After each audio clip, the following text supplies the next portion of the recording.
Welcome to the Savvy Dentist podcast with Dr. Jesse Green, the show where great dentistry meets great business.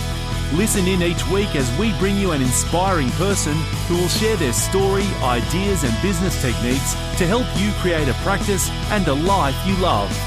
And now introducing your host, Dr. Jesse Green.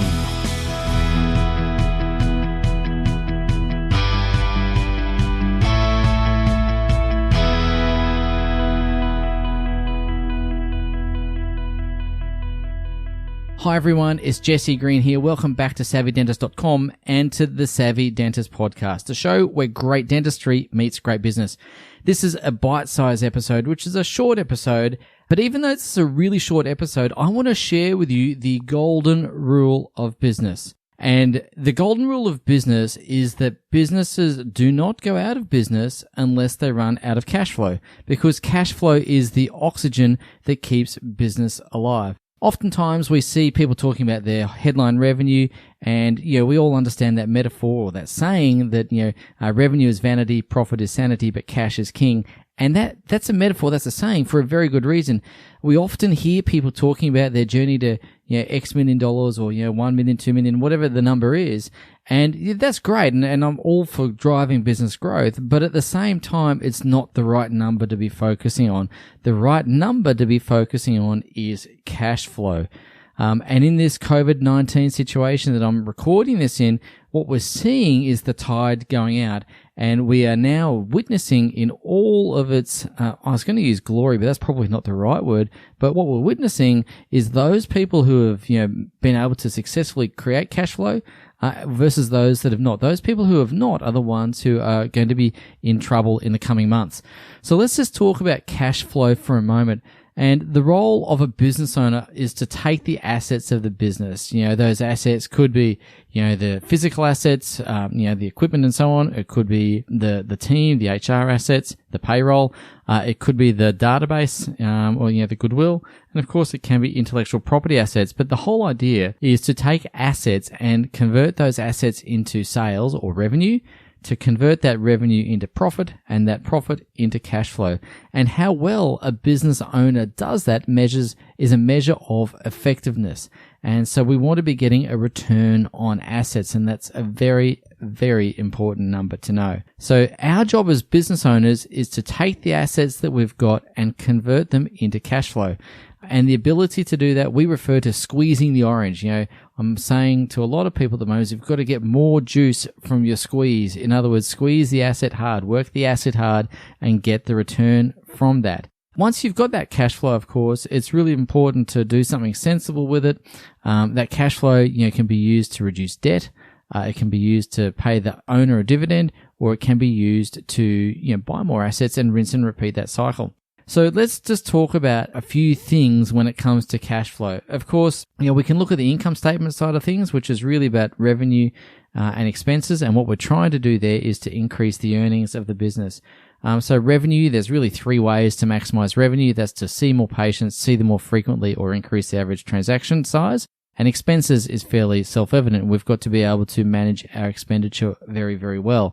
That means we can't take things for granted. We've got to be cautious of, where we spend our money. And I guarantee if I was to walk into just about any practice in the country, we could find ways very easily to improve earnings by just looking at the expenses without even looking at the revenue. So most practices are carrying fat. And as we move through this COVID-19 situation and into, uncertain economic waters, we're not quite sure what that's going to look like, but we do know that being able to keep a very close eye on our expenditure is going to be a fundamental skill as we look to maintain and drive earnings of the business. So beyond the income statement, when it comes to cash flow, we need to look at the balance sheet. And on the balance sheet, there's, a couple of things that we need to pay attention to. We need to reduce our receivable days. So we need to collect money that's owed to us. We need to get that in. So this is around velocity of money. We need to, reduce our inventory days, which means we want to make sure that we're not holding stock. We're not having materials sit on our shelves being unused for a long time, because that inventory represents cash, and we want to have cash turning over, and we want to have that inventory turning over. So when it comes to inventory, one of the things that we see again very commonly is having too much inventory or too many different types of inventory. And what I mean by that is, 3 or 4 bonding systems, a couple of composite systems, this and that. And one of the things that, we certainly stress in our practice is the Southwest model of inventory. And that is we have one type of bonding, one type of composite, and so on and so forth. And what that means is we're able to use that material faster, turn it over faster, and we adapted our ability to practice around our inventory management. And we still use really good quality materials. I'm not talking about skimping on and getting, dodgy products or knockoff products. We use the best material, but we just don't have, 3 or 4 bonding systems or 16 composite systems. And by doing that, we really save a lot of cash flow.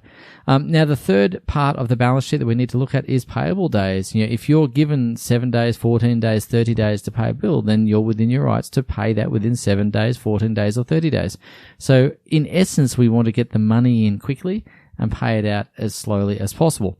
Now, the big caveat of there, of course, is we do have to pay our suppliers. We want to make sure we have great working relationships with our labs, with the supply companies. All I'm saying is if there are terms, use those terms. I'm not for one moment suggesting being a bad client for someone else. So cash flow. Cash flow is what keeps the business alive. Without it, businesses die. It is really that simple. And what we're noticing at the moment in this coronavirus world, this COVID-19 world, is that there are some businesses that are really not managing that very well, and they're being caught short. And what we notice particularly are those businesses with high fixed expenses. Those fixed expenses where, no matter what the income is doing, the expenses remain the same. And ultimately, we want to be able to convert as many fixed expenses into variable expenses, again, as another way of making sure that as the economic seasons come and go, that your revenue, might fluctuate a bit, but so too can your expenses to go with it. So that way you're not locking yourself into fixed expenditure should you have a revenue dip, depending on the circumstances. So as a business owner, the ability to manage cash is a fundamental and core skill. Unfortunately, some people are still learning that, but the smart business owner really begins to look at their financial statements, being their P&L, their balance sheet, and their statement of cash, particularly if they're using accrual accounting methods. So that's the golden rule. Above all else, guys, build cash flow. Once you've got cash flow, make sure you build a rainy day account, so that you can put money aside so that, if you have another circumstance down the track, and there will be something that crops up down the track, every 10 years or so, something crops up down the track. And every 10 years or so, history seems to repeat itself because some people haven't adequately prepared. So don't be one of those people. Take that cash flow, generate that cash flow, and then build yourself a nice rainy day bank account so that if some calamity occurs into the future, you know that you're going to be okay. You can put your head on the pillow at night and sleep really well. So there you have it, the golden rule of business. Generate cash flow, use those assets well to generate the cash flow, of course, and then take some of that cash flow and put it aside for a rainy day bank account. I hope that's helpful for you, and we'll see you at the next bite-sized episode as well as the normal full-length episode. Take care. Talk soon. Bye now. Thank you for listening to the Savvy Dentist podcast with Dr. Jesse Green. For more free tools and resources, join the free Facebook group. Visit drjessegreen.com/Facebook. And for more episodes, visit drjessegreen.com/savvydentist.